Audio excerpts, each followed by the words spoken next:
सबसे पहले जो है वो हमारे पास जो क्वेश्चन आता है, जो बिगिनर्स होते हैं, जो बिल्कुल नए नए फील्ड के अंदर आए होते हैं, सबसे पहले हम उनको जो है वो थोड़ा सा एड्रेस करेंगे क्वेश्चंस को।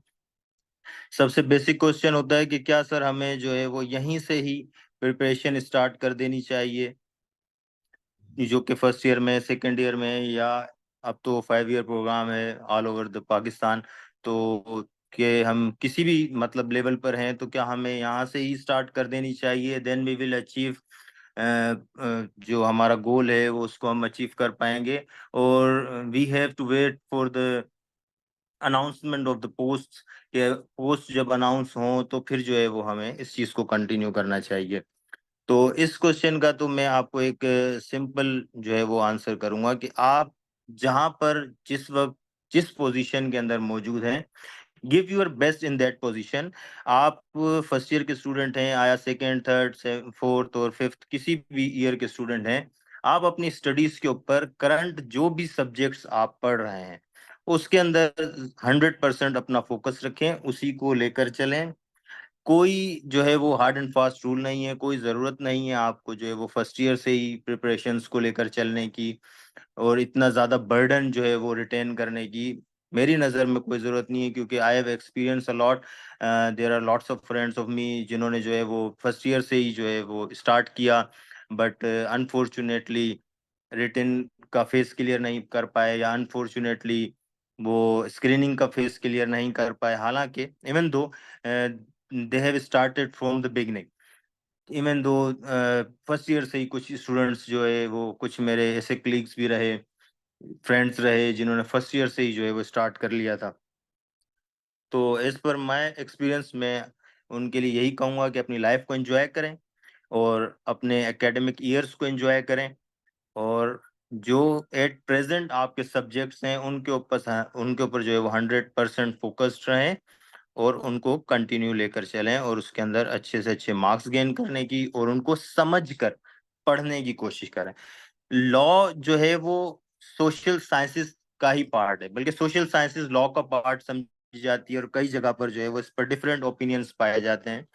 कहीं जो है वो इसको सोशल साइंसेस का पार्ट कहा जाता है लॉ को, कहीं जो है वो सोशल साइंसेस को लॉ का पार्ट कहा जाता है। बट वाइज विज ये दोनों एक दूसरे से इंटरलिंक्ड हैं, ठीक है ना। लॉ को आप जितना उसके अंदर इंडल्ज होगे, जितना उसको समझ के पढ़ेंगे, उतना आपको मजा भी करेगा, उतना आपको समझ में भी आएगा, और उतना ज्यादा आपके लिए बेनिफिशियल भी हो। ये तो एक बेसिक चीज हो गई, ठीक है जी।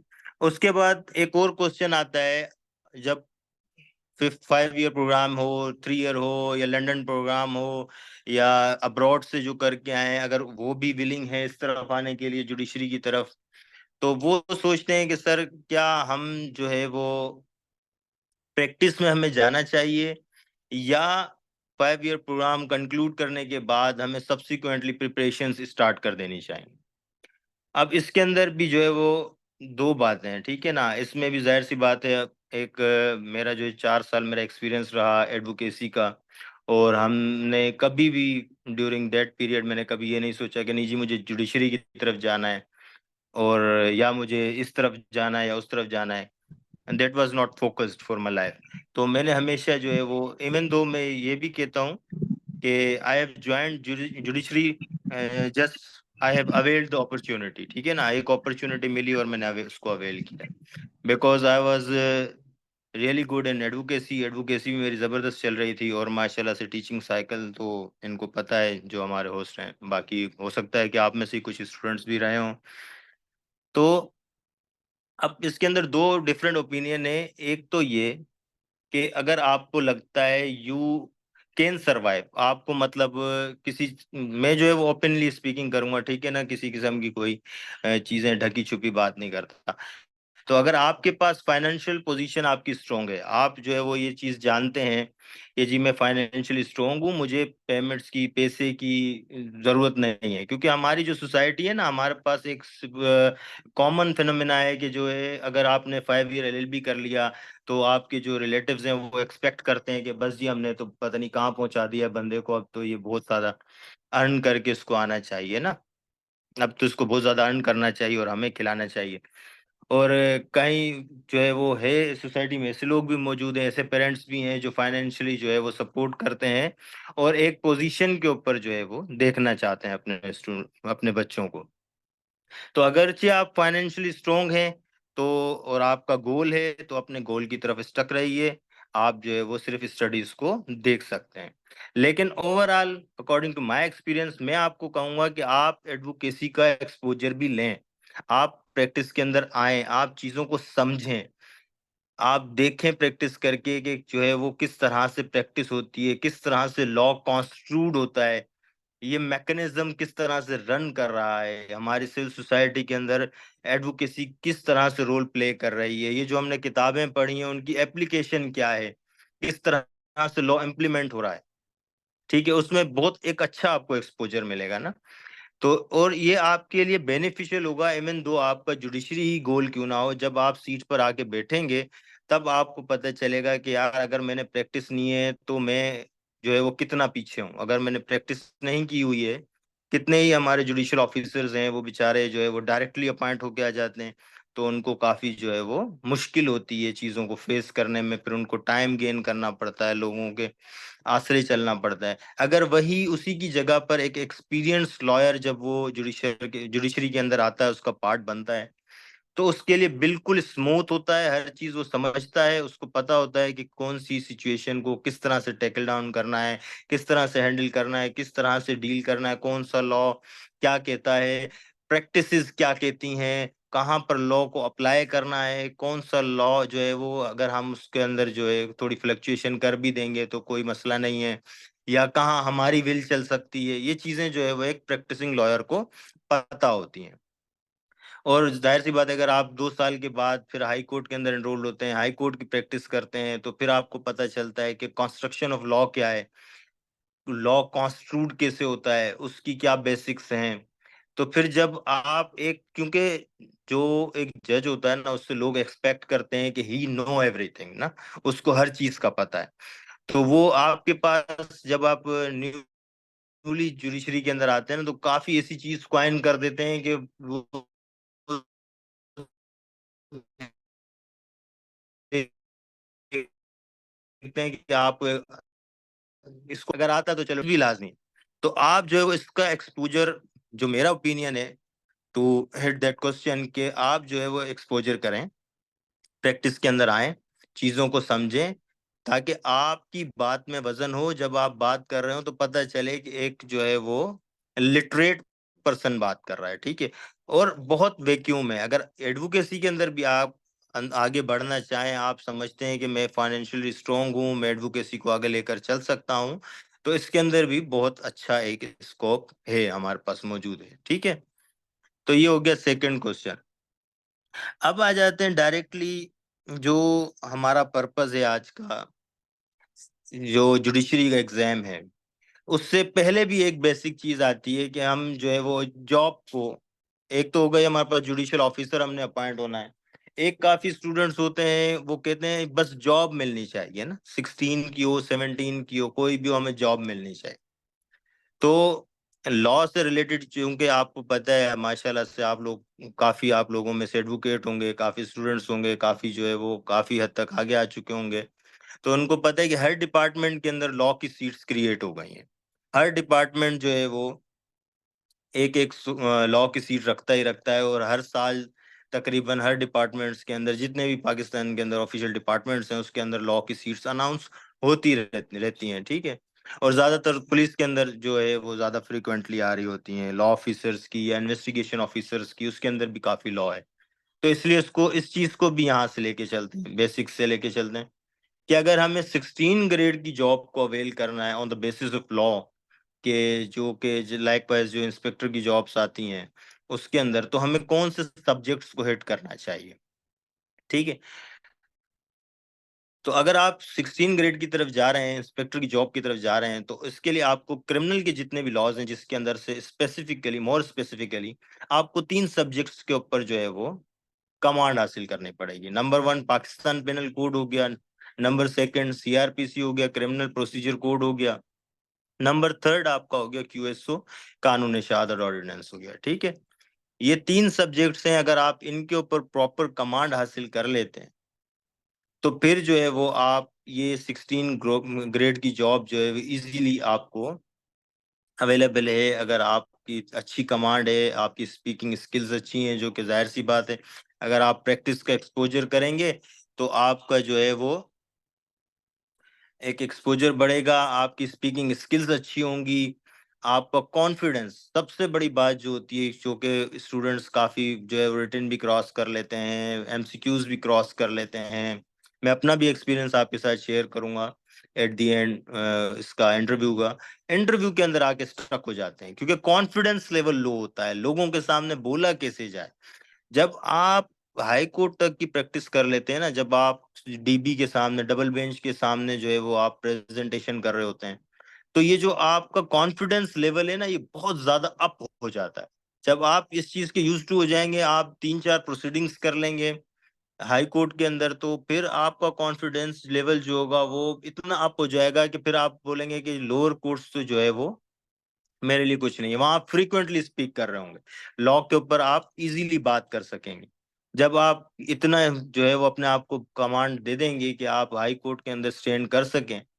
हाई कोर्ट में स्टैंड करने की बात मैं ये नहीं कर रहा कि आप जाकर जो है वो किसी के बिहाफ पर ब्रीफ होल्ड करा लेते हैं तो आपने बड़ा कोई तीर मार लिया। आई एम टॉकिंग अबाउट कि आप कोई कॉन्स्टिट्यूशनल पिटीशन वहां पर प्रोसीड कर लें। मैं बात कर रहा हूँ कि कोई बेल एप्लीकेशन जो है वो कोई आप जो है वहां के ऊपर प्रोसीड कर लें, या आप कोई अपील वहां पर प्रोसीड कर लें, तो फिर पता चलता है कि जी हाँ, आपने कोई प्रोसीडिंग्स की हैं, आपको पता है कि किस तरह से ब्रीफ रन करना है, आपको पता है कि अगर इंसल्ट हो भी गई तो उसमें से किस तरह से ओवरकम करना है। जो फियर होता है, आपके साथ ऐसा भी होता होगा, कुछ जो प्रैक्टिसिंग लॉयर्स हैं वो तो फेस कर चुके होंगे, जो अभी नए नए हैं उनको शायद अभी इतना एक्सपीरियंस ना हो इस चीज का, कि जब आप हाई कोर्ट के अंदर प्रेजेंट कर रहे होते हैं, कई बार आपको इंसल्ट का सामना करना पड़ता है। कई बार जो है वो हमारे जो जस्टिस साहिबान है वो जो है वो इंसल्ट भी कर जाते हैं, ठीक है। देखते हैं कि भाई उस स्ट्रॉन्ग ग्रिप नहीं है केस के ऊपर लॉयर की, और सही से तैयारी नहीं करके आ रहा है आया है, या फिर जो है वो बात कुछ करनी है और हैकी बेकी मार रहा है, उसको पता ही नहीं है फाइल के मेरे पास जो है वो मेरी अपनी फाइल के अंदर कौन सी चीज कहाँ पर मौजूद है। तो ये चीजें जब आप जो है वो ब्रीफ नीचे से लेकर मजिस्ट्रेट कोर्ट से लेकर जब आप एडिशनल सेशन जजेस के पास जो है वो अपीयर होना शुरू होंगे, तो ये चीजें आपकी वैसे ही ग्रूम होना शुरू हो जाएंगी ना। जब आप 2 साल के बाद हाई कोर्ट के अंदर जाके प्रोसीडिंग करने के काबिल हो जाएंगे और वहां प्रोसीड करेंगे, तो फिर आप इतने कैपेबल हो जाएंगे कि आपको पता होगा कि मैंने लॉ के ऊपर, कौन से लॉ पर किस तरह से बात करनी। कोई भी फाइल हो, कोई भी केस हो, जब आप कहीं भी प्रेजेंट कर रहे हो, कितना ही माइनर नेचर का क्यों ना हो, कितना ही हाई लेवल का क्यों ना हो, आपने उसको 4 कॉर्नर से स्टडी करनी होती है। जब आप फाइल पढ़ेंगे तो खुद ही आपके माइंड में क्वेश्चंस आएंगे, अपने आप से सवाल करें फाइल पढ़ते हो कि यार मुझसे कौन सा सवाल हो सकता है। वो लॉ पढ़ें जिससे आपको लगता है कि इसमें से लॉ जो है वो मुझसे क्वेश्चन किया जा सकता है, वो कानून पढ़ें, उस पर अगर कोई केस लॉ है तो वो पढ़ें। एक बहुत कॉमनली जो है स्टेटमेंट दी जाती है कि अच्छा वकील वो नहीं होता जिसको हर कानून पता हो, अच्छा वकील वो होता है जिसको ये पता हो कि कानून है कहाँ पर। मतलब अगर कोई बात हो रही है तो उसको इतना पता होना चाहिए कि मुझे कौन सी बुक उठाकर पढ़नी चाहिए। अगर किसी किस्म की टेररिज्म की बात हो रही है तो मुझे एंटी टेररिज्म एक्ट पढ़ना चाहिए, अगर पिस्टल की बात हो रही है तो मुझे सिंध आर्म्स एक्ट पढ़ना चाहिए, रेंट की बात हो रही है तो मुझे रेंटेड प्रीमिसेस ऑर्डिनेंस पढ़ना चाहिए, अगर जो है वो किसी प्रोसीजरल कोई बात हो रही है तो मुझे, अगर क्रिमिनल साइड पर है तो सीआरपीसी पढ़नी है। तो अच्छा वकील वो होगा जिसको ये पता होगा कि लॉ मौजूद कहाँ पर है। वो नहीं है कि जिसको हर लॉ आता है, किसी को भी लॉ जो है वो 100% नहीं आता, चाहे ही वो कितना टॉप मोस्ट सीनियर क्यों ना हो, ठीक है ना। हर सिर्फ जो है वो क्या कमांड होती है कि एक सीनियर को, एक एक्सपीरियंस लॉयर को पता होता है कि मुझे कानून, मुझे लॉ कहाँ पर मिलेगा। तो आप ये एक्सपोजर करें ताकि आपका कॉन्फिडेंस लेवल डेवलप हो, ठीक है। 16 ग्रेड की जॉब के लिए ये 3 बुक्स आपने कवर की, इंशाल्लाह अज़्ज़ा वजल आपकी मेहनत के ऊपर है, आपको कोई नहीं रोक सकता एक 16 ग्रेड की जॉब जो कि लॉ के ऊपर है, लॉ की बेस के ऊपर है, वो लेने से। इसके साथ साथ इंग्लिश बहुत इंपॉर्टेंट है। वो तो जाहिर सी बात है, हमारे पास जो है वो कॉमन लैंग्वेज, जो नेशनल लैंग्वेज भी तकरीबन इंग्लिश ही है, और सिंध में तो मोस्टली इंग्लिश है। तो आपको इंग्लिश के ऊपर कमांड लेनी चाहिए, और ये तो बेसिक है, वेरी बेसिक है। तो इसके ऊपर तो कोई दो राय है ही नहीं, इंग्लिश तो लाजमी है, आप कमांड उसके ऊपर हासिल करनी है। लॉ तो फिर बाद में आता है। ठीक है। इसके बाद आ जाते हैं 17 ग्रेड की जॉब, जब हमारे पास आती है कि जी 17 ग्रेड की जॉब के लिए क्या होगा। तो वहां कहीं कहीं तो ये तीन बुक्स चल जाएंगी, पर कुछ जॉब्स की नेचर ऐसी होती है जहां पर कॉन्स्टिट्यूशन को भी जो है वो सब्जेक्टिव रखा जाता है, उसको भी ऐड किया जाता है, और फोर्थ सब्जेक्ट जो है वो हमारा सीपीसी, जो सिविल प्रोसीजर कोड है, उसको भी ऐड किया जाता है। तो ये 5 बुक्स हो जाती हैं। अगर आप इसके ऊपर कमांड हो तो तो जो असिस्टेंट डायरेक्टर की जो पोस्ट है, काफी जो है वो लॉ की बेस के ऊपर असिस्टेंट डायरेक्टर की पोस्ट आती हैं, तो वो भी वहां पर आप हासिल कर सकते हैं। ठीक है। अब ये तो 16 और 17 हो गई। अब आ जाते हैं मोर स्पेसिफिकली जुडिशरी के ऊपर। अच्छा, अब जब हम जुडिशरी की बात करते हैं तो हमारे पास सबसे हार्ड एग्जामिनेशन जो मैं समझता हूँ, जो मैंने एक्सपीरियंस किया है, वो सिंध का है। हालांकि कुछ लोग इस पर ओपिनियन देंगे कि नहीं जी, पंजाब के अंदर तो हर सब्जेक्ट का अलग अलग होता है, और 7 to 8 एग्जाम्स होते हैं, तो वो ज्यादा हार्ड है। वो जब आप एक्सपीरियंस करेंगे, जब स्टडीज आप शुरू करेंगे ना जुडिशरी की एग्जामिनेशन के लिए, जब when you will be uncertain कि आपको कौन सा क्वेश्चन कहाँ से आ सकता है, जब आप इतने अनसर्टेन होंगे तब आपको लगेगा कि नहीं जी, पंजाब वाला सही है। क्योंकि आपको पता है मैं सुबह जो एग्जामिनेशन देने जा रहा हूँ वो कौन से दायरे में से आने वाला है। मगर इसके बरक्स सिंध के अंदर आपके पास एक ही अपॉर्चुनिटी है, एक ही आपके पास रिटन एग्जाम होता है, और उसी को आपने अवेल करना है, और उसमें कहीं से भी क्वेश्चन आ सकता है।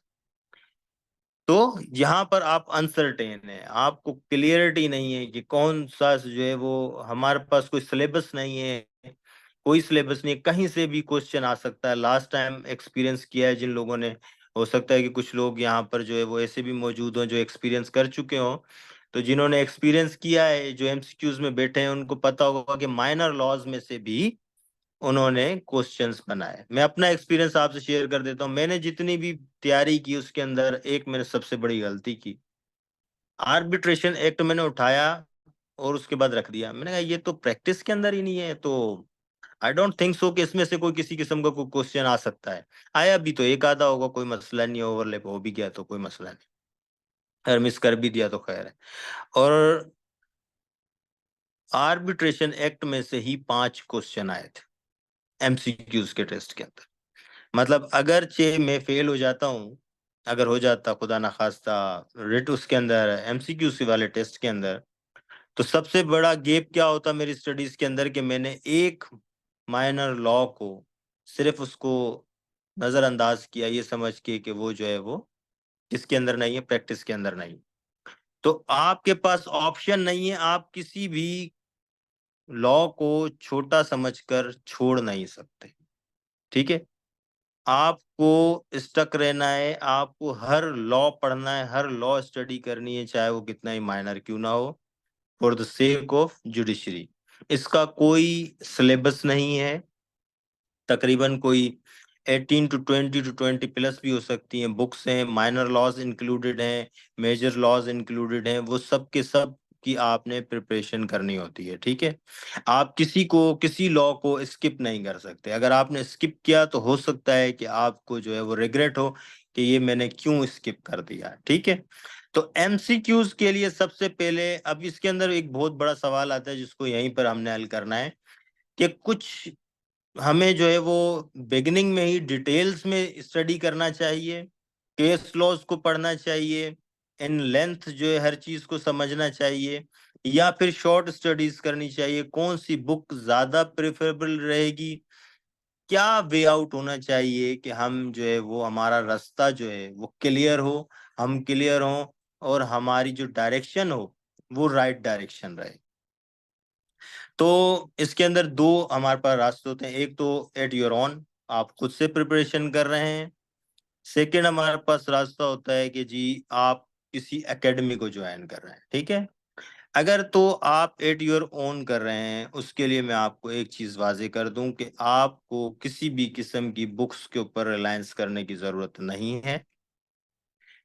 आपने क्या करना है, सिर्फ बेयर एक्ट्स परचेज करने हैं हर लॉ के, ठीक है। और कोशिश करनी है कि करंट ईयर का बेयर एक्ट हो, क्योंकि लॉज में अमेंडमेंट्स आ रही हैं कंटिन्यूअसली, काफी माइनर माइनर अमेंडमेंट्स आ गई हैं, सीआरपीसी में अमेंडमेंट्स आई हैं, पीपीसी में भी कुछ अमेंडमेंट्स आई थी लास्ट ईयर। तो जो अमेंडमेंट्स अमेंडेड जो भी बेयर एक्ट हो वो आपने परचेज करना है, ठीक है ना। हर माइनर से लेकर मेजर लॉ तक का आपके पास बेयर एक्ट होना चाहिए for the sake of screening.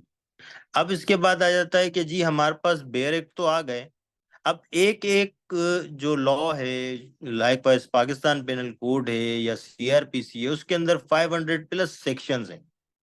अब हमें क्या करना चाहिए, हम किस तरह से कौन से सेक्शंस को फोकस करें तो हम जो है वो समझें कि हम जो है वो सही रास्ते के ऊपर है। अब इसके लिए जो लोग एकेडमिक साइड से प्रिपरेशन कर रहे हैं उनको तो गाइडेंस मिल जाती है, उनको तो वहां से जो है वो प्रॉपर गाइडेंस मिलती है कि जी ये आपका सिलेबस है, ये सेक्शन होंगे, ये आपने पढ़ने, ये पढ़ने, ये पढ़ने। अब जो लोग इस उस पोजीशन में नहीं है कि वो एकेडमीज की हैवी जो फीसिस हैं वो अवेल कर सकें, और वो चाहते हैं कि हम खुद प्रिपरेशन करना चाहते हैं एट योर ऑन, तो फिर उसके लिए क्या रास्ता होना चाहिए। जो मैंने रास्ता इख्तियार किया वो मैं आपको सजेस्ट करूंगा, चूंकि एक्सपीरियंस हो गया है और माशाल्लाह से अच्छा एक्सपीरियंस रहा, ठीक है। तो उसके लिए क्या है कि आप अपने फ्रेंड सर्किल के अंदर जो लोग, जो दोस्त आपके जो हैं वो एकेडमिक्स ज्वाइन कर चुके हैं, एकेडमिक्स में हैं, उनके पास, कहीं किसी जानने वाले के पास, कहीं से भी आपको जो नोट्स मिले, जो नोट्स मिले अब वो आप अवेल करते रहें, वो आप लें, कॉपी करवा के रख लें, वो आप लें, कॉपी करवा के रखें, किसी दोस्त के पास मिले, किसी फ्रेंड के पास मिले, किसी सीनियर के पास, किसी जूनियर के पास, जो भी आपको नोट्स, फोटो स्टेट्स जो है वो मिलती हैं। काफी दोस्त अकेडमी से जो है वो लेते हैं, कहीं कोई फ्रेंड से लेकर रखे हुए होते हैं, उनके पास क्या होता है वो बुकलेट्स बनी हुई होती हैं, उसके अंदर शॉर्ट आंसर्स भी होते हैं। अब यहाँ पर आपका आंसर काम का नहीं है, असल में ये चीज आपको वहां सपोर्ट करने वाली है कि आपने 500 सेक्शन में से सेक्शन पढ़ने कौन से हैं। ये जो आप नोट्स वहां से अवेल करेंगे, जो दोस्त से या फ्रेंड से या अपने किसी सीनियर से या जूनियर से, जहां से भी आपको नोट्स मिले आप वो ले लें, बाय कर लें, उसको बोलें जी मुझे दे, मैं फोटो कॉपी करा के आपको रिटर्न करता हूँ। हेवी बल्क में हो, छोटे हो, 4 पेज हो, 1 पेज हो, आप ले लें उसको, आप लें, फोटो कॉपी करा के रख लें अपने पास, ठीक है ना। उस वो आपको गाइडेंस देगा कि आपने सेक्शंस पढ़ने कौन से हैं। लेकिन आपने पढ़ना कहाँ से, आपने बेयर एक्ट से पढ़ना है। आपको इल्मी की बुक्स मिलेंगी, शॉर्ट बुक्स मिलेंगी, पंजाब बोर्ड की बुक्स मिलेंगी लॉ की, काफी हद तक रॉन्ग आंसर्स हैं, काफी हद तक मिसगाइडेड हैं, आपने उनको नहीं अवेल करना। बाद में जो है वो स्टूडेंट्स कहते हैं यार मैंने तो शॉर्ट बुक में पढ़ा था और मैंने सही अटेम्प्ट किया था, ये रॉन्ग कैसे हो गया। रोंग कैसे हो गया सर, आपने पढ़ा ही नहीं कि प्रॉपर लॉ कहता है कि आपने तो शॉर्ट हैंड जो आपको मिली थी छोटी सी बुक, आपने बोला जी बस मैंने 150-200 रुपए की कैप्सूल ले लिया है, बस इसमें से काम हो जाएगा। तो भाई ऐसा नहीं है, कैप्सूल खाने से काम नहीं होने वाला। बेरेक्स लें और प्रॉपर स्टडी करनी पड़ेगी, सेक्शन वाइज पढ़ें। अब इसकी मैं आपको एक छोटी सी एग्जांपल दूं कि आपने स्टडी करनी कैसी। मेरे पास मेरी जो प्रिपरेशन टाइम की 4 डायरीज हैं, और उन 4 डायरीज के अंदर सिर्फ लाइनें मिलेंगी, आप कोई नहीं बता सकता कि क्या लिखा हुआ है।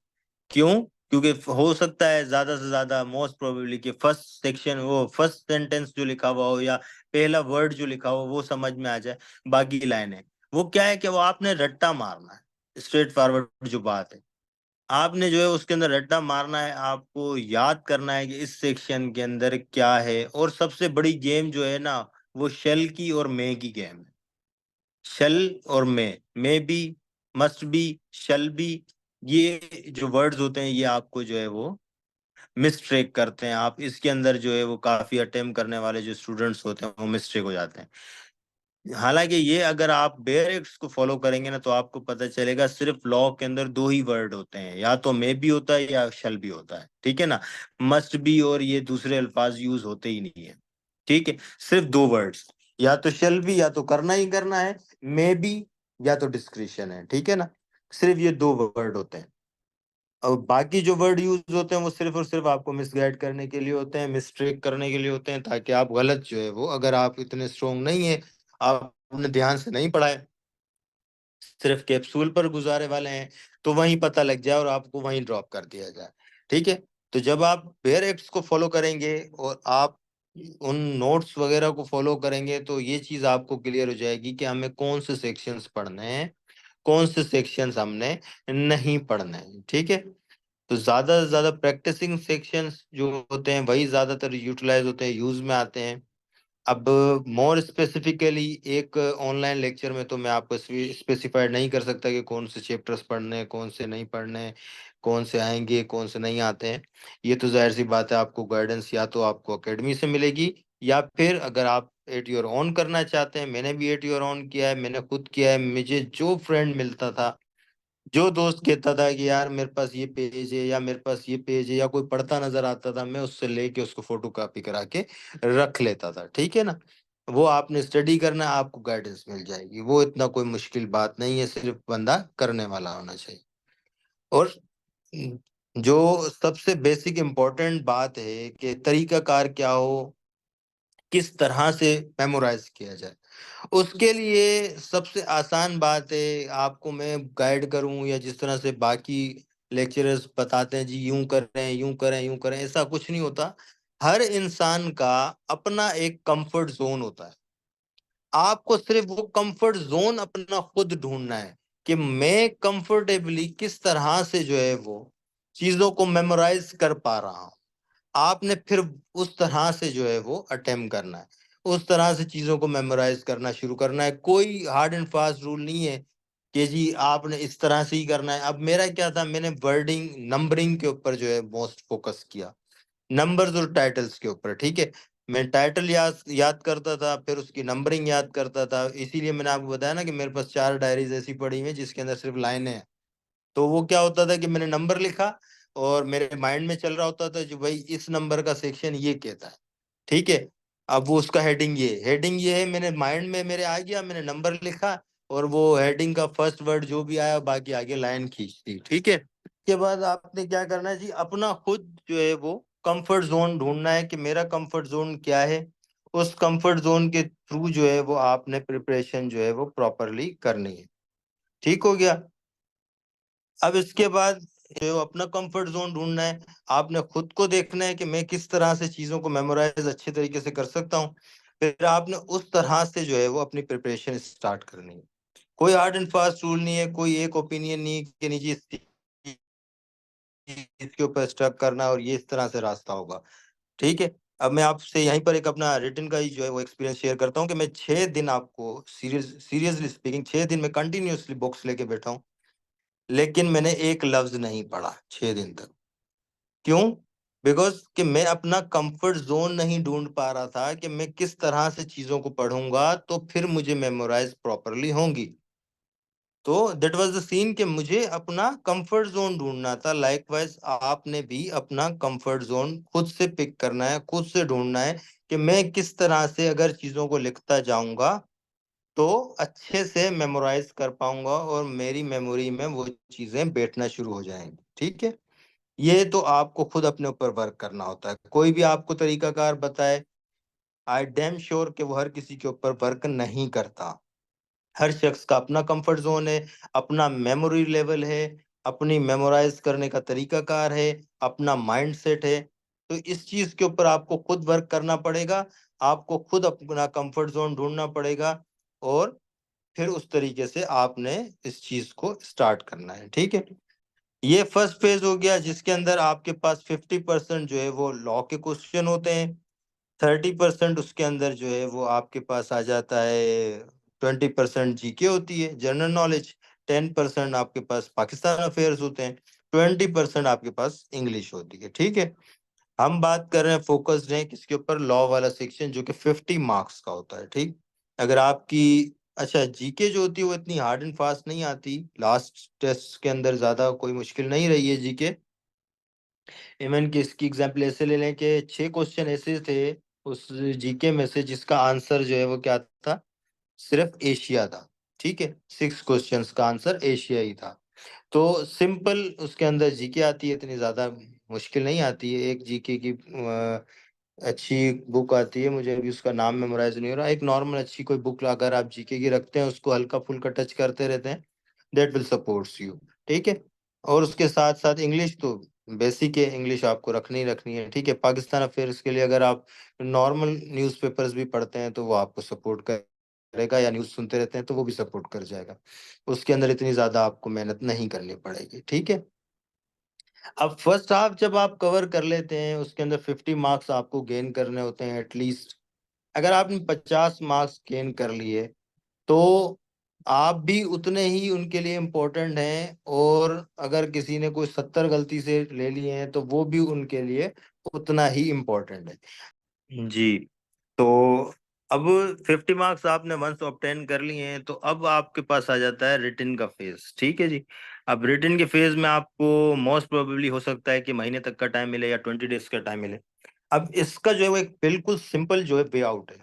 उसमें आपने बहुत ज्यादा परेशान नहीं होना। आपने सिंपल क्या करना है, जितने भी पास्ट पेपर्स, देखिए आपने तकरीबन 19 बुक्स पढ़ी हैं, बेयर एक्ट्स पढ़ ली हैं, सेक्शंस पढ़कर आप आए हैं, आपने स्टडी किया हुआ है। आल दो कि आपने उसको डेप्थ में स्टडी नहीं करना। ठीक है, for the sake of screening आपने सिर्फ सेक्शंस को ऊपर ऊपर से जो सेक्शन कहता है वो पढ़ना था, डेप्थ में नहीं पढ़ना था। हेड्स याद करने थे, मैं और शेल की जो गेम थी उसके अंदर कमांड हासिल करनी थी। लेकिन उस पूरे गेम के अंदर जानते हुए या न जानते हुए आप जो है वो कमांड कर चुके हैं उन लॉज के ऊपर जो आपने स्क्रीनिंग के लिए कवर किए थे।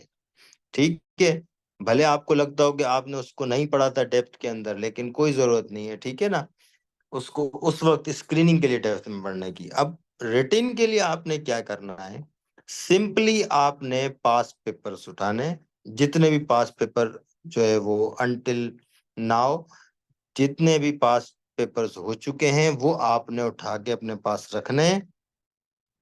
अब उसके लिए जो मैं अपना एक्सपीरियंस शेयर कर लेता हूँ। एक मैंने बुक मुझे किसी दोस्त ने जो है वो दिखाई, तो मैंने उससे फोटो कॉपी करा के रख ली थी। एक एकेडमी काफी फेमस है यहाँ पर कराची की, उस एकेडमी की जो है वो मैं ये चूंकि एक ओपन गैदरिंग है तो मैं नाम ले लूंगा डायरेक्ट। तो एक काफी फेमस जो है वो यहाँ की एकेडमी है कराची की, उसकी एक बुकलेट थी। वो बुकलेट मैंने जो है उससे फोटो कॉपी करा के पूरी रख ली। उसके अंदर क्या था कि पास्ट पेपर्स जो है वो सोल्व थे। ठीक है, सोल्व हुए हुए थे। और एक जो है वो अभी हमारे बेजमेट हैं, मैं उनका भी नाम नहीं लूंगा, माशाल्लाह वो बुक्स लिखते रहे जुडिशरी के एग्जामिनेशंस के लिए। तो एक मैंने उनकी बुक ले ली। मैंने कोई मसला नहीं है जी, भले वो खुद ना हो सके तो हो सकता है अच्छा लिखा हुआ हो। तो क्योंकि एक्सपीरियंस तो था ना उनका, काफी अटेम्प्ट्स दे चुके थे वो। एक मैंने उनकी बुक ले ली। एक मेरे मेरे पास ऑलरेडी मौजूद था मेजर एक्ट क्रिमिनल का, और एक सिविल का मैंने अपने फ्रेंड से जो है वो उठाया, मेजर एक्ट, उसकी लाइब्रेरी से वो अपने पास रख लिया। तो ये अब मेरे पास कितने हो गए टोटल, 4 बुक्स हो गए।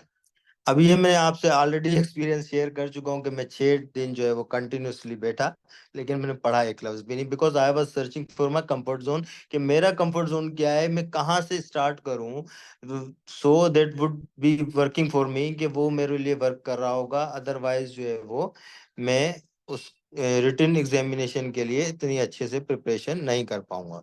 तो 6 दिन के अंदर मैंने क्या, मैं अपना आपको एक्सपीरियंस शेयर कर रहा हूँ, आपका अपना कंफर्ट जोन होगा, आप अपने हिसाब से करेंगे। अगेन ऑनेस्टली स्पीकिंग कि आपको खुद को अपना कंफर्ट जोन ढूंढना पड़ेगा। तो उसके अंदर मैंने क्या चीज की, जो मुझे 6 दिन बाद आइडिया हुआ, मैंने क्या किया, उसमें जो सिविल के क्वेश्चंस थे, जो एक सब्जेक्ट से रिलेटेड क्वेश्चंस थे, वो मैंने सेपरेट कर दिए। जो माना सब्जेक्ट वाइज मैंने उसमें जितने क्वेश्चंस थे वो सारे के सारे अलग अलग कर लिए। अब मैंने देखा कि मेरा वीक जोन कौन सा है। जो मेरा वीक जोन है, मेरा वीक जोन था civil side, because I was the criminal side practice, मेरी जो प्रैक्टिस थी वो जो है वो क्रिमिनल साइड की थी। मैं क्रिमिनल साइड का प्रैक्टिसिंग लॉयर था, तो मेरी सिविल साइड वीक थी। तो मैंने क्या किया, उसमें जो सिविल के क्वेश्चंस थे, जो सिविल लॉ से रिलेटेड क्वेश्चंस थे, वो सारे के सारे मैंने जो है वो अटेम्प्ट करना शुरू कर। अब उसके अंदर मैं किस तरह से रखता था, एक क्वेश्चन का आंसर मैं रीड करता था, उसको प्रॉपरली समझता था कि इस क्वेश्चन का क्या आंसर दिया गया है, वो किस बुक में। सबसे पहले जो मैंने आपको कराची वाली बुक बताई एकेडमी की, उसमें पहले देखता था। उसके बाद में उसी सेम को वेरीफाई करता था उस सेकंड बुक से, जो मैंने आपको बताया कि अभी हमारे ही बेचमेट हैं वो, उनकी बुक से। और फिर मैं देखता था कि मेजर एक्ट उसके बारे में क्या कहता है, उसके अंदर जो फर्दर डिटेल्स हैं उन सेक्शंस की, प्रॉपर सेक्शंस की, वो डिटेल्स क्या कहती हैं। तो इस तरह से मुझे गाइडेंस मिलती थी कि प्रॉपर आंसर क्या होना चाहिए, क्योंकि आपने आंसर ना ही वो एकेडमी वाला लिखना है, ना ही आपने वो जो मैंने जो सेकंड बुक देखनी थी उस वो लिखनी थी। मैंने लिखना था कि मुझे क्या समझ में आ रहा है, ठीक है ना, कि मेरा आंसर क्या होना चाहिए। क्यों, और काफी चीजें हैं आई फाउंड के वो जो है वो कराची वाली जो बुक थी उसके अंदर जो है वो सही नहीं लिखी हुई थी, या शॉर्ट आंसर हुई हुई थी, या काफी चीजें मिस हुई हुई थी जो होनी चाहिए उस क्वेश्चन के अंदर, रिक्वायर्ड है, मांगा गया है। और काफी चीजें उस दूसरी बुक में सही नहीं थी, काफी चीजें सही भी थी, अच्छी भी लिखी हुई थी। काफी चीजें जो हमें नहीं मिल रही थी वो उसमें आंसर प्रॉपरली हुई हुई थी, वो चीजें मैंने वहां से पिक की। और काफी चीजें मैंने कहाँ से पिक की, अपने मेजर एक्ट से, उन चीजों को टैली करके। अब एक ही वक्त में एक क्वेश्चन का आंसर मैं इन चार बुक्स से देख रहा था, ठीक है। और फिर माइंड में अब जो जो मेरे पास रजिस्टर मैंने एक रखा हुआ था उसके अंदर मैं ड्रॉ करता था अपना,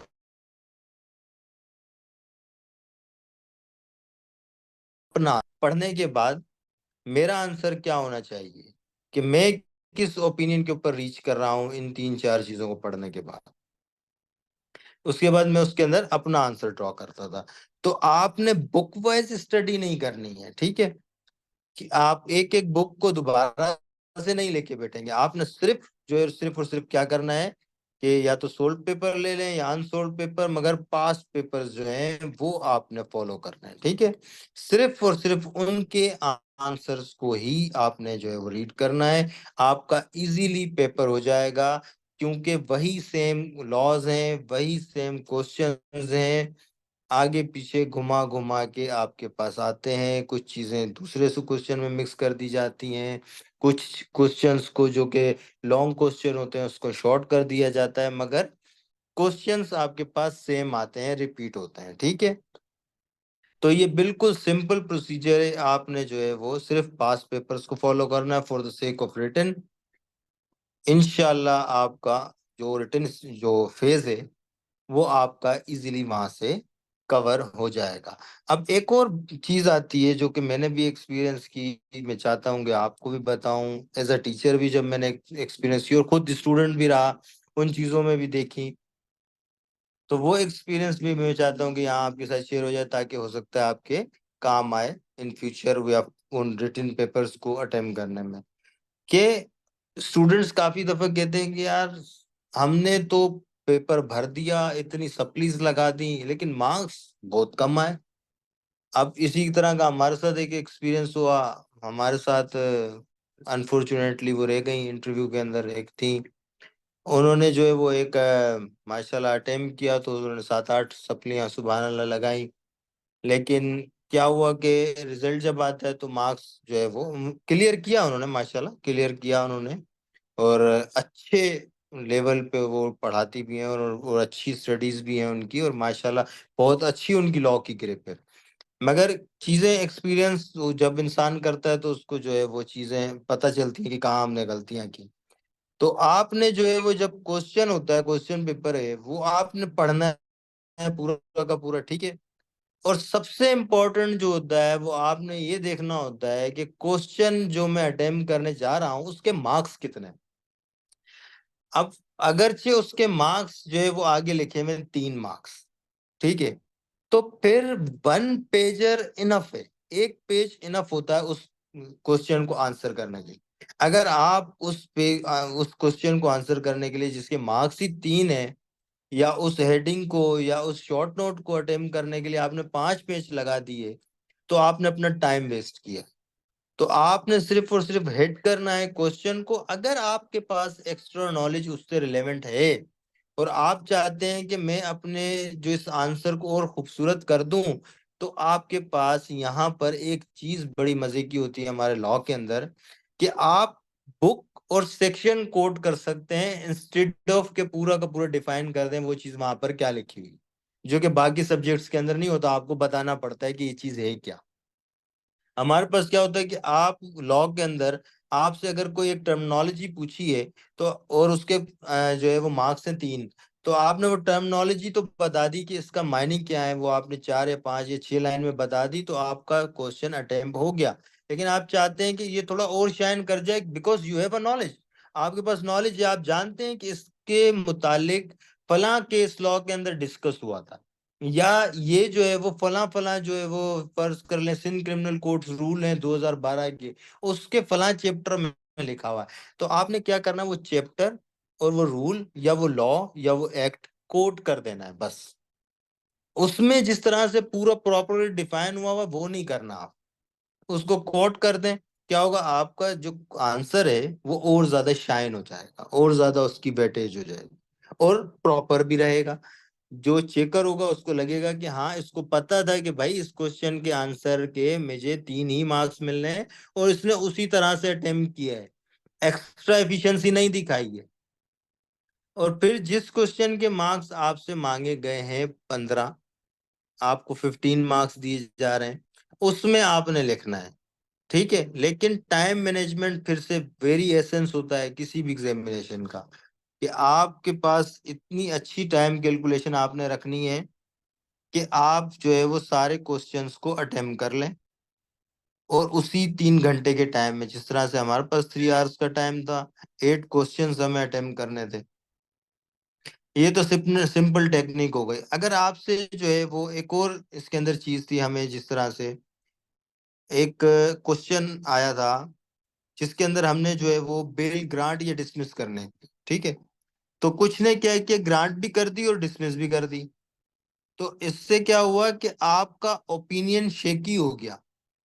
अगर आपके पास कोई इस तरह का क्वेश्चन आ जाता है जिसके अंदर आपसे कहा जाए कि भाई इस सेक्शन के ऊपर ये इंग्रेडिएंट है, ठीक है, आप बिल ग्रांट करेंगे या डिसमिस करेंगे, तो आप अपने जो है वो उसके अंदर अपनी जो बेसिक्स हैं, आप किस बेसिक्स के ऊपर वो डिक्लाइन कर रहे हैं या ग्रांट कर रहे हैं, आपने एक चीज करनी है, या तो ग्रांट करना है या तो उसको डिसमिस करना है। मतलब क्वेश्चन आपने बार बार पढ़ना है, ध्यान से पढ़ना है, बहुत वेरी केयरफुली आपने जो है उसकी स्टडी करनी है, प्रॉपरली पढ़ना है कि क्वेश्चन आपसे रिक्वायर क्या कर रहा है। भले एक कुछ सवाल को आपको समझने के लिए 4 बार पढ़ना पड़ जाए, वो उससे बेहतर है कि इंस्टेड ऑफ आप उसका रॉन्ग आंसर कर जाए। ठीक है, तो आपको अगर सवाल एक अटेम्प्ट के अंदर समझ नहीं आता तो आप उसको दोबारा पढ़ें, फिर भी समझ नहीं आ रहा तो दोबारा पढ़ें, 3-4 बार सवाल को पढ़ें, ताकि आप उसका proper to the point answer कर सकें। ठीक है, टाइम मैनेजमेंट बहुत ज्यादा इंपॉर्टेंट होती है। टाइम मैनेजमेंट रखनी है ताकि आप 3 घंटे के अंदर 8-10 या जितने भी क्वेश्चंस आपको दिए हुए हैं उसको टू द पॉइंट आंसर करके आप उसको प्रॉपरली अटेम्प्ट कर सकें। ठीक है, ये यहाँ तक क्लियर है, सिंपल है। उसके बाद आपके पास थर्ड फेज आता है इंटरव्यू का, जो कि मोस्ट इम्पोर्टेंट है, जिसके लिए मैंने पहले ही कहा आपको कि आपको प्रैक्टिस करनी पड़ेगी, ताकि आपका जो ये डर है, जो एक जहन के अंदर होता है कि जी मेरे सामने अब एक कॉमन मैन है ना, जिसने कभी हाई कोर्ट नहीं देखी, जिसने कभी प्रोसीडिंग्स नहीं की, अब वो जब जाएगा तो उसके जहन में होगा कि 5 senior most justice including a chief justice is going to take her interview his interview. तो ये जो एक वर्ड है ना, ये सिंपल वर्ड उसके जहन पर, एक आम स्टूडेंट के जहन पर इतना हावी होता है कि मैं आपको अपना जो है वो बताता हूँ कि मैं जब गया तो मेरे साथ तकरीबन 7 लोगों का इंटरव्यू था। तो उसमें से एक लड़का जो है वो बार बार मोबाइल के अंदर से चीजों को टेली कर रहा था। अब मेरा शुरू से, मेरी अपनी, मैं आपको एक्सपीरियंस शेयर कर रहा हूँ, हर किसी की अपनी आदतें हैं। मेरी शुरू से एक आदत रही है कि मैं जब टेस्ट होता है या कोई पेपर होता है उसकी रात स्टडी नहीं करता।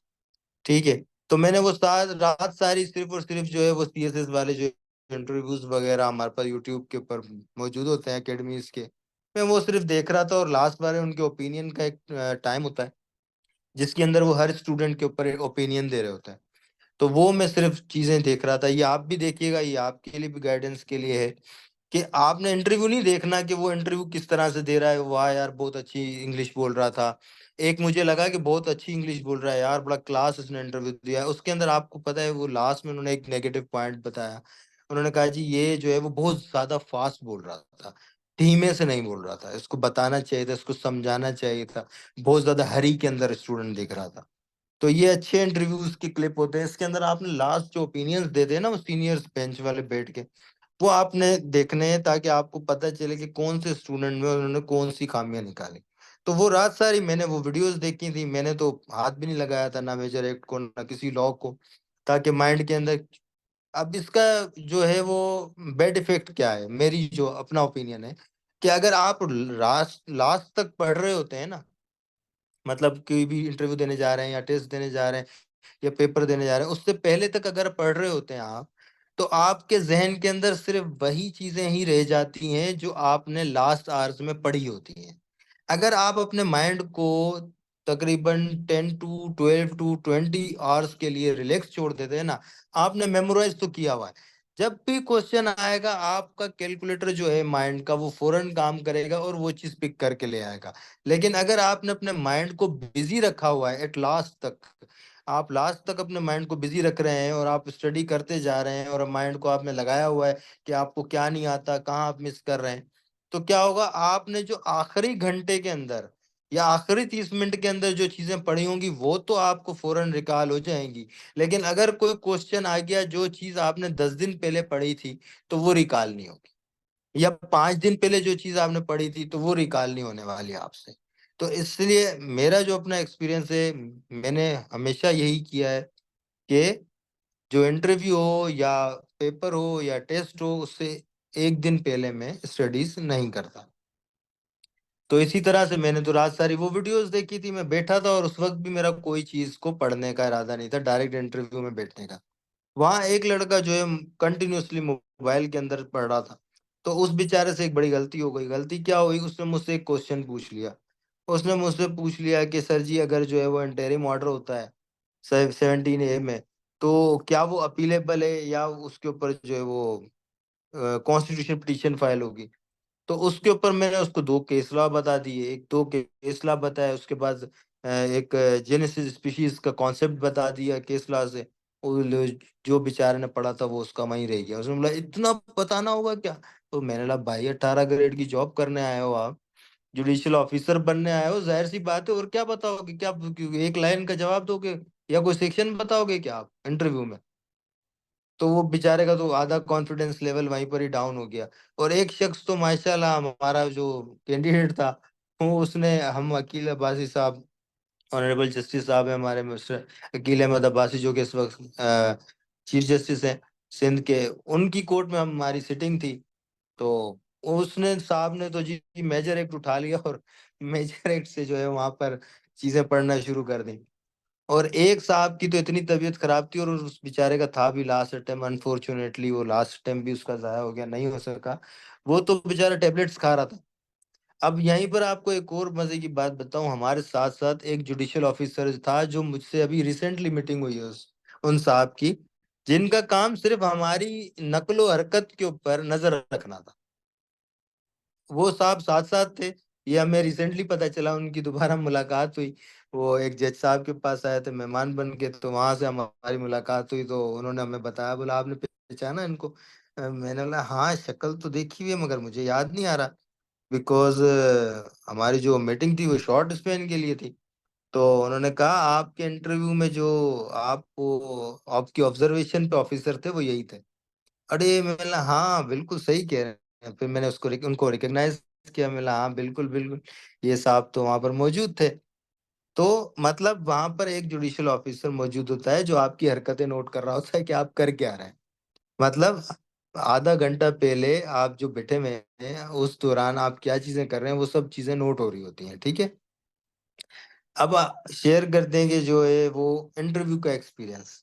अब चूंकि मेरी हाई कोर्ट की बहुत ज्यादा फ्रिक्वेंट जो है वो रही प्रैक्टिस, और अल्लाह के फजल से एक बार सुप्रीम कोर्ट में भी अपीयरेंस हुई, तो उससे मुझे क्या एडवांटेज था, वो ये था कि मैं मिस्टर जस्टिस इकबाल नदीम अख्तर साहब के सामने मेरी फ्रिक्वेंट रही थी प्रोसीडिंग्स।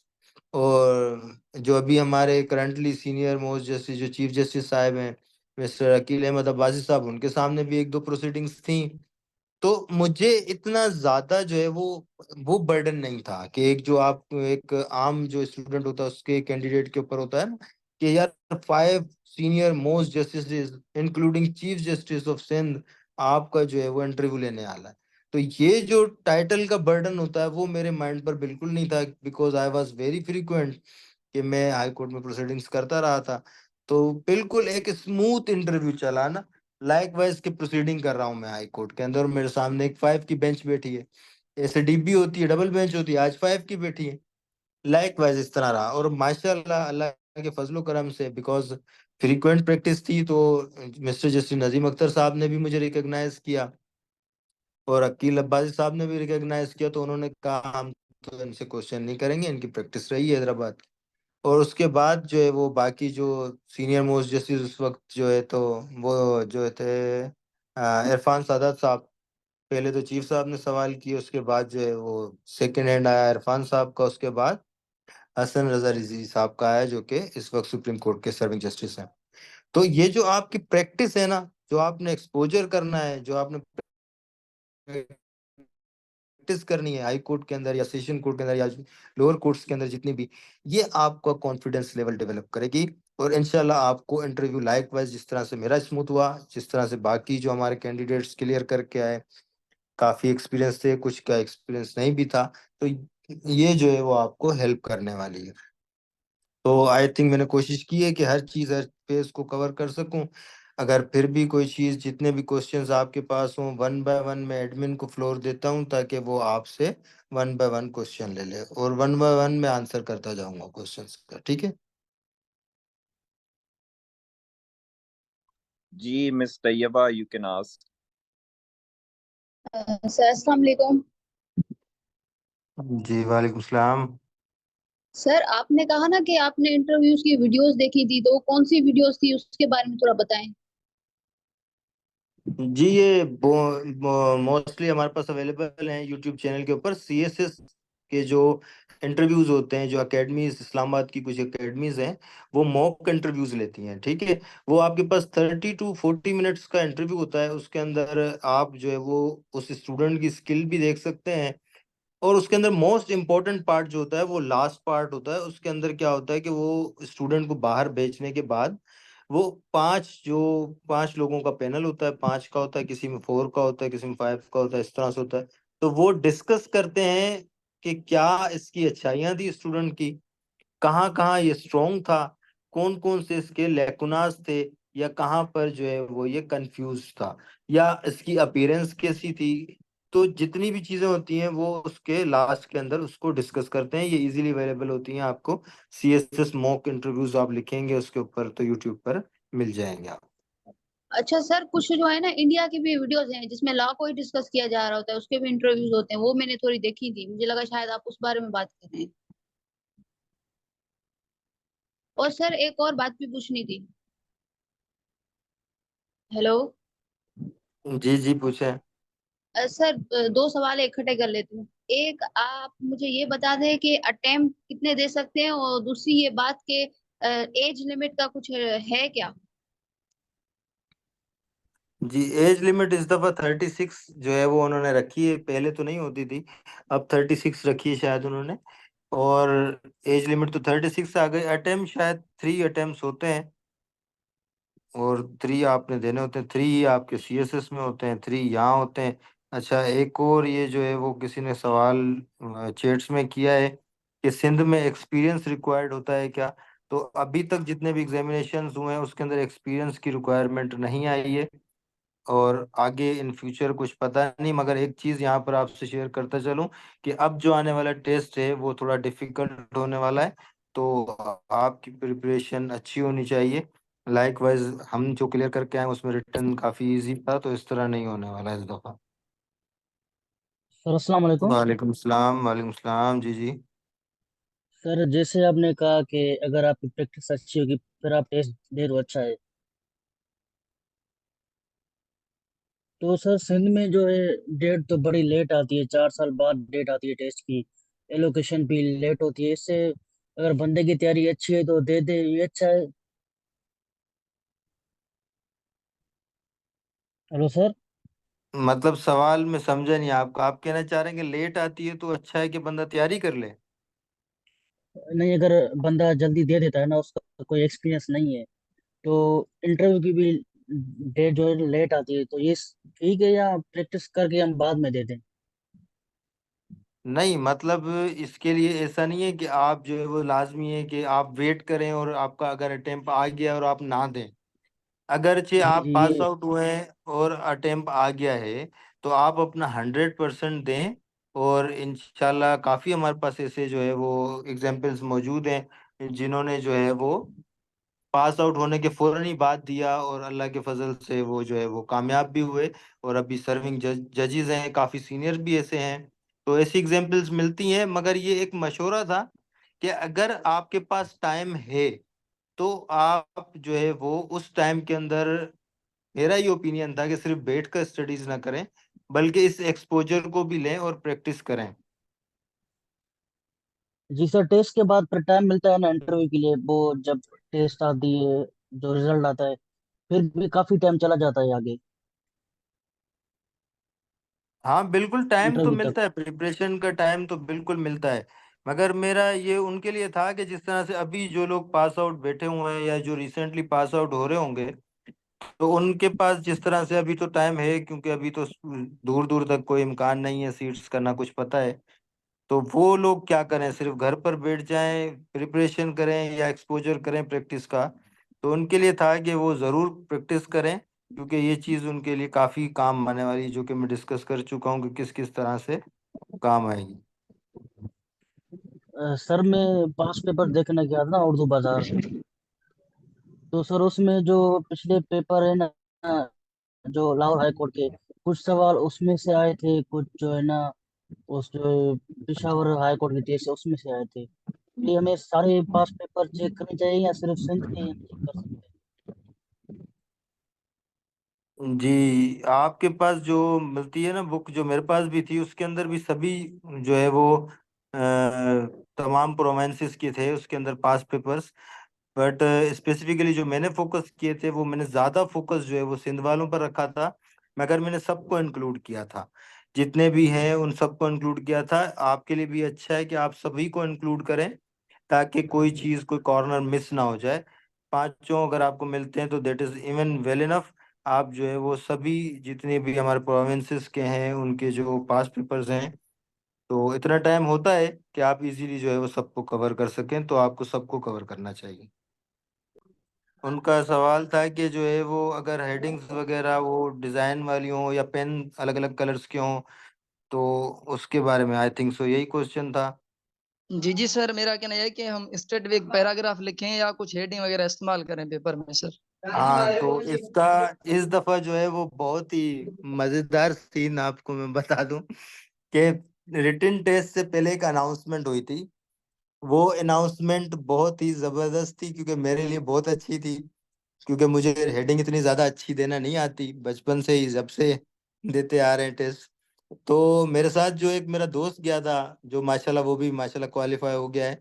उसके पास तकरीबन कोई मल्टी कलर के मार्कर्स थे और पॉइंटर्स थे। तो मैं बड़ा आई वाज रियली कंफ्यूज कि यार ये तो माशाल्लाह अच्छा पेपर कर जाएगा, और मेरी जो ये तो हेडिंग्स देना नहीं आती। लेकिन हुआ ऐसा कि 5 मिनट पहले, पेपर स्टार्ट होने से पहले, एक अनाउंसमेंट हुई। उस अनाउंसमेंट में उन्होंने अनाउंस किया कि you just have to use one coloured pen. आपको सिर्फ एक कलर का पेन यूज करना है और उसी से ही आपने हेडिंग देनी है, उसी से ही आंसर करना है। तो मेरी तो खुशी की इंतहा नहीं रही जब ये अनाउंसमेंट हुई। और उन्होंने एक पेन भी सर्व किया था, डियर का एक पेन था, साथ में ब्लू बॉल पॉइंट था। तो मेरे लिए तो भाई ये बहुत अच्छी बात थी। तो ऐसा होता है, क्योंकि इस टेस्ट के अंदर अनाउंसमेंट हुई थी बाकायदा कि आपने सिर्फ एक ही पेन यूज करना है और उसी से ही हेडिंग देनी है। और उसी से ही आपने आंसर लिखना है। I hope I have answered your question. Sir मेरा कहना ये नहीं था सर, अगर एक क्वेश्चन आता है शॉर्ट नोट का या कोई डेफिनेशन का, तो सर हम पहले इंट्रोडक्शन से बना के फिर रिलेवेंट ला जो ये जो उसके एसेंशियल इंग्रेडिएंट्स हैं, या क्रॉस रेफरेंस में उसके साथ जो आर्टिकल है या सेक्शन है किसी और लॉ में सर, तो इस तरह तरतीब वाइज लिखें या जस्ट एक स्ट्रेट वे लिखना शुरू करें? हाँ, अब इसका ऐसा होता है कि देखिए, सबसे पहले आपने देखना है कि क्वेश्चन के मार्क्स कितने हैं। अब अगर क्वेश्चन के मार्क्स हैं, लाइक वाइज समझ लें कि आपसे पूछा गया है व्हाट इज आइडेंटिफिकेशन परेड, ठीक है ना, identification parade and it's purposes, ठीक है, ये क्वेश्चन है आपका, ठीक। अब आगे लिखा हुआ है मार्क्स 3, ठीक है, 3 मार्क्स का ये सवाल है। तो अब इसके अंदर आपने क्या करना है जी, आप you just have to define कि what is identification parade, identification parade होती क्या है। ये मैं कहता हूँ मोस्ट प्रोबेबली 3 से 4 या 5 लाइनों में आपने डिफाइन कर दिया। And what is the purpose of it, ये भी आपने अगर उसके अंदर डिफाइन किया तो 4 से 5 आपकी 8 लाइन के अंदर मैक्सिमम आपका आंसर हो गया। लेकिन अब आप चाहते हैं कि ये थोड़ा शाइन होना चाहिए, ठीक है, क्योंकि आपको पता है कि सिंध क्रिमिनल कोड रूल्स जो है 2012 के, उसका 5वां या 6वां चैप्टर है जिसके अंदर ये लिखा हुआ है। तो अब आपने क्या करना, फिर आप, क्योंकि अगर आप वो आइडेंटिफिकेशन पीरियड जो उसमें लिखा हुआ है उसमें पूरा प्रोसेस लिखा हुआ है, यहाँ पर आपसे प्रोसेस नहीं पूछा उसने, उसने डेफिनेशन पूछी है सिर्फ, और उसके 3 मार्क्स आपको देने हैं उसने। तो आपने सिर्फ डिफाइन करना है, पर्पस लिखना है, 8 लाइन का आपका आंसर हो गया। नीचे एक लाइन के अंदर लिख देना है that that is provided under the Sindh criminal code rules, more specifically under the chapter so and so. अब ये आपने एक लाइन लिखी, आपका जो आंसर है वो और शाइनी हो गया। अब जो पढ़ने वाला बंदा है वो ये तो समझ गया कि आपको उसका आंसर पता था, वो ये भी समझ गया कि आपको पूरा प्रोसीजर भी पता था, लेकिन चूंकि हमने मांगा नहीं तो आपने लिखा नहीं, क्योंकि आप जो है वो एक इंटेलिजेंट पर्सन थे, तो आपने मोर स्पेसिफिक आंसर किया है जितना